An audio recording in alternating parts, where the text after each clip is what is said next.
আসসালামু আলাইকুম। এখন শুনবেন সংবাদ শিরোনাম। আমের প্রাদুর্ভাব নিয়ে যমুনা টিভির অনুসন্ধানে সত্যতা মিলল স্বাস্থ্য সচিবের কথায়। গেল ডিসেম্বরে স্বাস্থ্য সহকারীদের আন্দোলন আর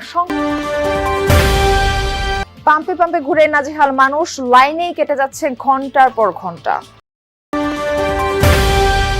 জ্বালানি সংকটে ব্যাহত ফসল উৎপাদন, থমকে গেছে সেচ পাম্প ও ট্রাক্টরের ব্যবহার, খাদ্য নিরাপত্তা ও মূল্যস্ফীতি নিয়ে শঙ্কা বিশ্লেষকদের। এবারের ঈদযাত্রায় সড়ক, নৌ ও রেলপথে ঝরছে কয়েকশো প্রাণ, দুর্ঘটনা নিয়ন্ত্রণে কর্তৃপক্ষের নেই উদ্যোগ, অসচেতন যাত্রীরাও। এতক্ষণ শুনছিলেন সংবাদ শিরোনাম। এখন শুনবেন বিস্তারিত। স্বাস্থ্য সহকারীদের ৬ দফার আন্দোলন আর সংকটের কারণে গত ডিসেম্বরে টিকা কার্যক্রম ব্যাহত হওয়ার কথা জানিয়েছেন স্বাস্থ্য মন্ত্রণালয়ের সচিব কামরুজ্জামান চৌধুরী। দেশে হঠাৎ হামের প্রাদুর্ভাবের বিষয়ে গতকাল যমুনা নিউজের অনুসন্ধানে প্রথমবারের মতো উঠে আসে সেই তথ্য। আর আজ রাজশাহীতে স্বাস্থ্য সুরক্ষা বিভাগের সচিবের কথায় মিলল সেই অনুসন্ধানের সত্যতা। এদিকে গত ৮ বছর ধরে হামের টিকা দেয়া হয়নি বলে স্বাস্থ্যমন্ত্রীর দাবি নিয়ে অনুসন্ধান চালিয়ে দেখা যায় শুধু নিয়মিত টিকাদানই নয়, এই সময়ের মধ্যে বিশেষ ক্যাম্পেইনও অনুষ্ঠিত হয়েছে। শিশুদের হঠাৎ হামের প্রকোপ বাড়ায় যমুনা নিউজের অনুসন্ধানে বেরিয়ে আসে গত ডিসেম্বরে সারা দেশে টিকা প্রদানের হার উদ্বেগজনকভাবে কমেছে। সেই মাসেই স্বাস্থ্য সহকারীরা নেমেছিলেন আন্দোলনে। মঙ্গলবার স্বাস্থ্য সুরক্ষা বিভাগের সচিব কামরুজ্জামান চৌধুরী রাজশাহীতে সাংবাদিকদের জানালেন সেই একই তথ্য। আমাদের স্বাস্থ্যকর্মীরা একসময় ছোট ছোট আন্দোলন করেছিল, কর্মবিরতি করেছিল। আমাদের টিকারও তখন কিছু সংকট তৈরি হয়েছিল। এই সংকট আবার কিছু মায়েরা ধরেন একদিন হয়তো এসছেন, সেদিন কর্মবিরতি ছিল, পরে ওই মায়েরা আর আসেননি। এই ধরনের কারণে কিছু জায়গায় গ্যাপ তৈরি হয়েছে। এই আমাদের ইনভেস্টিগেশনে, প্রাইমারি ইনভেস্টিগেশনে বলে যে ওই গ্যাপগুলোর কারণে এটা ছড়িয়েছে। এর আগে রোববার স্বাস্থ্যমন্ত্রী দাবি করেছিলেন গত ৮ বছর দেশে হামের টিকা না দেয়ায় এই পরিস্থিতি দেখা দিয়েছে। 2018-র পরে আর কোনো ক্যাম্পিং হয় নাই এই ইতিহাস। তবে অনুসন্ধানে দেখা গেছে এই সময়ের মধ্যে ইপিআই কর্মসূচির আওতায় 2 ধরনের হামের টিকাই নিয়মিত দেয়া হয়েছে। এর বাইরে আলাদা করে চলেছে হাম রুবেলা ক্যাম্পেইনও। বিভিন্ন জায়গায়, বিভিন্ন স্কুলে, মাদ্রাসায় ক্যাম্পেইন করা হয়। তখন আমি ওখানে যে স্বাস্থ্য ক্লিনিক আছে আমাদের মাতোইলে, ওইখানে গিয়ে যে তোমার জমজ বেবি, আমি করোনাকালীন সময় ওদেরকে ওখানে যে টিকাটা দিয়ে আসছি। টিকাটা দেওয়া হয়েছে 12/12/23-এ, তারপরে টিকাটাও দেওয়া হয়েছে 15/3/24-এ। কেউ যদি আপনার ওই মুহূর্তে যাইতে না পারে, তখন দেখা যাচ্ছে আরেকটা সুবিধা আছে আমাদের এখানে, আরবান আছে, যেহেতু আরবান থেকে তখন দেখা যাচ্ছে টিকাটা দেওয়া সুবিধা পাওয়া যায়। যদিও স্বাস্থ্যের সচিব বলছেন করোনা মহামারীর সময়ে টিকাদানে কিছুটা স্থবিরতা তৈরি হয়েছিল। রাজশাহীতে এসে তিনি হামের প্রাদুর্ভাব ও শিশু মৃত্যুর ঘটনায় দুঃখ প্রকাশ করে বলেন, পরিস্থিতি উন্নয়নে জ্বালানি তেল নিয়ে গ্রাহক ভোগান্তি কমছেই না। রেশনিং পদ্ধতিতে তেল বিক্রি হচ্ছে ফিলিং স্টেশনগুলোতে। সংকটের কারণে রংপুর বিভাগের অর্ধেকেরও বেশি পাম্প এখনো বন্ধ রয়েছে। তেল পাওয়া সাপেক্ষে খুঁজছে ফিলিং স্টেশনগুলো, তাও চাহিদা মতো তেল নিতে পারছেন না গ্রাহকরা। পেট্রোল ও অকটেনের সংকটই বেশি। চট্টগ্রাম, রাজশাহী, খুলনা, বরিশাল ও ময়মনসিংহ বিভাগের বিভিন্ন জেলাতেও ভোগান্তিতে গ্রাহকরা।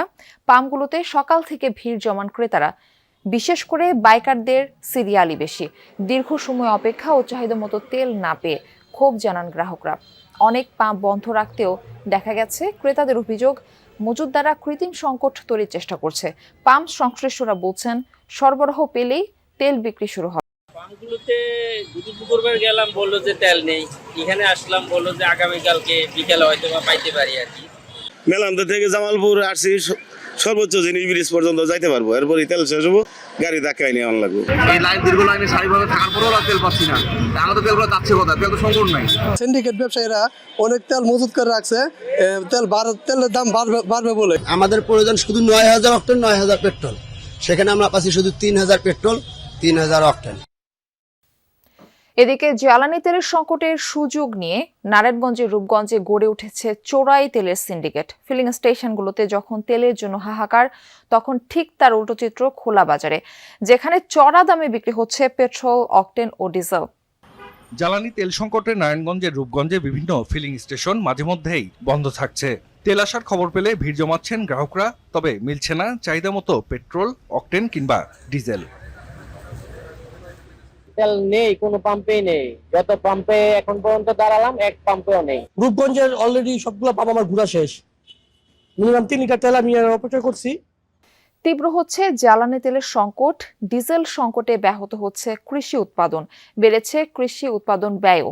কৃষকের জন্য আলাদাভাবে দেয়া হচ্ছে না জ্বালানির নিশ্চয়তা। সেচ পাম্পের মাধ্যমে পানি উত্তোলনও থমকে গেছে। ট্রাক্টর দিয়ে জমি চাষেও বেড়েছে ব্যয়। বিশ্লেষকরা বলছেন, কৃষি উৎপাদন অব্যাহত রাখতে জ্বালানি তেলের নিশ্চয়তা দরকার। তা না হলে ব্যাহত হবে খাদ্য নিরাপত্তা, বাড়তে পারে মূল্যস্ফীতি। আলমাস তপুর ছবিতে রিমন রহমানের রিপোর্ট। ফসল উৎপাদনের জন্য জমি প্রস্তুত করছে কৃষক।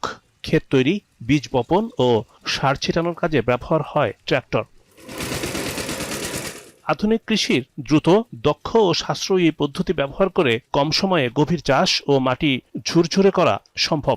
কিন্তু এই যন্ত্র সচল রাখতে প্রয়োজন ডিজেল। জ্বালানি সংকটের কারণে থমকে গেছে ট্রাক্টরের ব্যবহার। একদিকে ডিজেল স্বল্পতা, অন্যদিকে পাওয়া গেলেও নেওয়া হচ্ছে বেশি দাম। জ্বালানি সংকটের আগে এই ট্রাক্টর ব্যবহারে কৃষককে ঘন্টাপ্রতি যেখানে গুনতে হতো 200 থেকে 250 টাকা, এখন তা নেওয়া হচ্ছে 400 থেকে 500 টাকা পর্যন্ত। পাম্পে কয় কি যে তেল সংকট নাই, দিমু করতে যাই 5টা, কয় 1টা 2টা নিয়ে যাও। ওই জায়গায় মনে করেন কৃষকের দ্বারা দেখা যাচ্ছে আলটা আগে পাইছি 400 টাকা, এখন নিতেছে 550 500 টাকা। পানি যদি কিনে আমি 4-5 দিন যদি না দিই, তে ধান অন্যরকম হয়ে যাব। ধান অর্ধেক হইব। আল্লাহ বাঁচাইতেছে, ধরেন বৃষ্টি নামতেছে বিদায় আল্লাহ তাকে বাঁচাইতেছে। কৃষিতে পানি দিতে এখন ব্যবহার হয় সেচ যন্ত্র, কিন্তু ডিজেলের অভাবে জমিতে সেচ দেবার প্রবণতাও কমেছে।